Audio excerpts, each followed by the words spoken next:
Hello, members. It's Chad again from Night Snipers. I was doing some thinking and stuff, and I reload my own ammo for varmint hunting and for big game hunting. Um, I just something I wanted to share with the group and other people and members that I've come across that seems pretty simple, pretty easy. Uh, it's about the brass. A lot of people are wasting and seeing.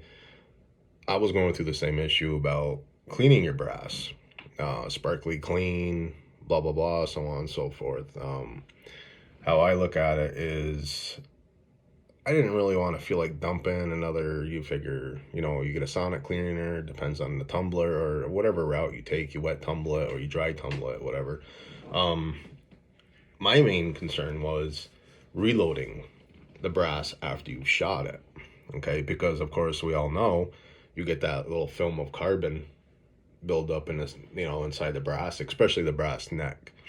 Um, what I did is I was actually recently looking into doing a sonic cleaner from Horn 80 and everything else, and I'm sitting there, I'm like, there's got to be an easier way to do this. It's like, so there is an easier way, and it's actually pretty cool.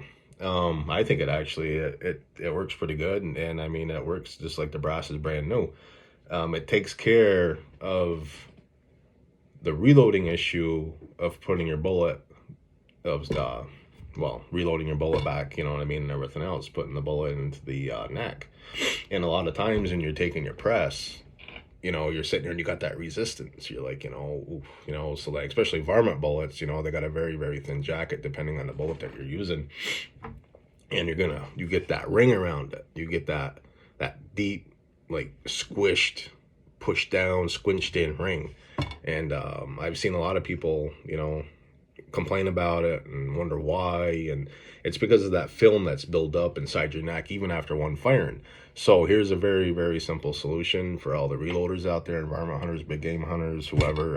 It's just something I found out that I've seen, and it worked really good for me. And I just wanted to share it with everybody. It's pretty simple. Let me see. I'll get a dirty case right now from, let me see. All right. Here's I have these. I anneal my own brass and everything, also by hand. I didn't go out and spend $200, $300, $400, $500, $600 on an annealing machine. Actually, you don't have to. I'll go over that with you too, real quick. It's a very simple, easy tactic to use for annealing your brass. But first, to clean the neck. Okay, guys.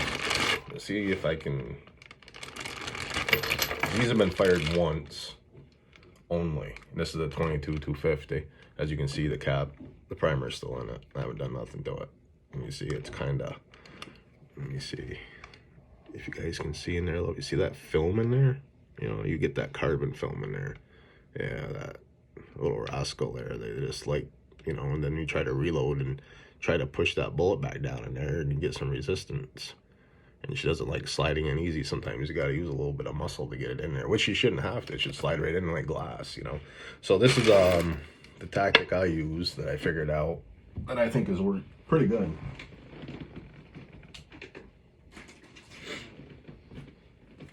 Now, all right, got a DeWalt drill, and I got a little wire, your little bronze brush right here. Now, I got that. Okay.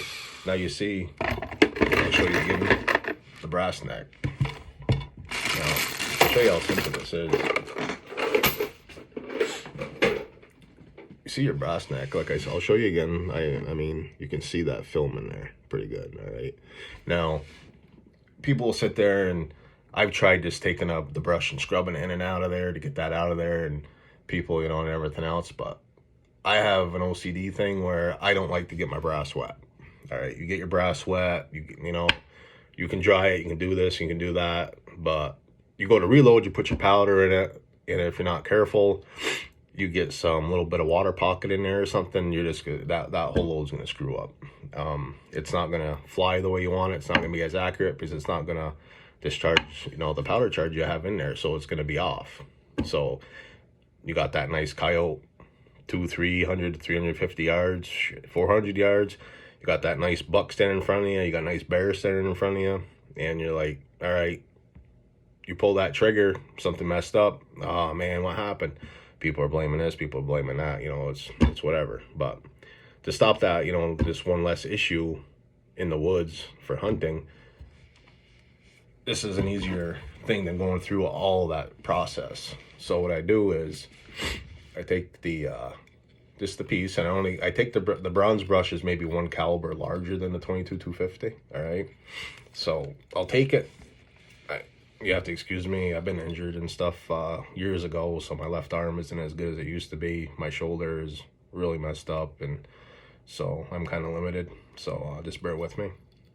But just start it up, get that brass, and you get the whole brass right in there. All right, all the way up past that brush, okay? Now what you're gonna do is you're gonna RPM it up. You're gonna start getting it going. And as you start, you wanna pull it out slow. As you're pulling out slow, you're gonna feel it. It's gonna heat up. So you wanna really go to about half throttle on it. All right, guys, and that's all it's gonna take. And you're gonna feel that, and it's gonna be a little bit warm. But that's what you want. The heat and the friction of that brush is gonna make this sucker inside smooth as glass. And here you go. Look at that. Beautiful. Now that bullet, when you go to reload it, it's gonna slide right in there, just like it's a brand new piece of brass.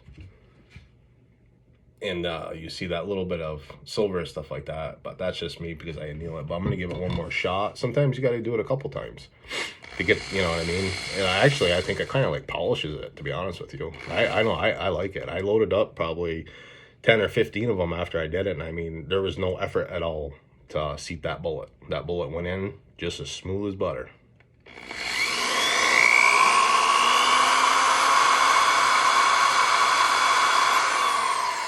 But that's all it takes. What, 5 seconds? Maybe you have to run it through a couple times. But look at that, baby. Compared to last time. Look at that. Beautiful. I don't know if you can see it that good or what, but I'm trying my best here. But you can see the difference. Look at that, nice, shiny. And you're gonna see that little silver in there. That's just because I anneal my brass. And that's the soft part from there, from the top of the neck down to the shoulders, because I anneal it. But look at that, beautiful. But I just wanted to share that with you guys. So you don't have to spend 250, 300 bucks. It's the wet tumble or dry tumble or whatever you guys are doing. That's a pretty simple, quick tactic to do, and it saves you money too. So you can save up money for those thermals and all those other little toy guns that you want to go out and get for the critters. What else was I gonna? There was something else I wanted to mention. But I can't think of it at the moment. But I'll come back through again for another tip. But thanks for watching, guys. I'll be posting more videos. Like I said, coyote season's coming around the corner. So reloading and tuning the guns in and getting everything set up is in the works. So expect a lot more videos and a lot more to come. When I have more reloading tips there and everything else that I can think of when I come by it, I'll jot them down and I'll throw them out there for you guys. I hope it helps out. All right, guys, have a good day.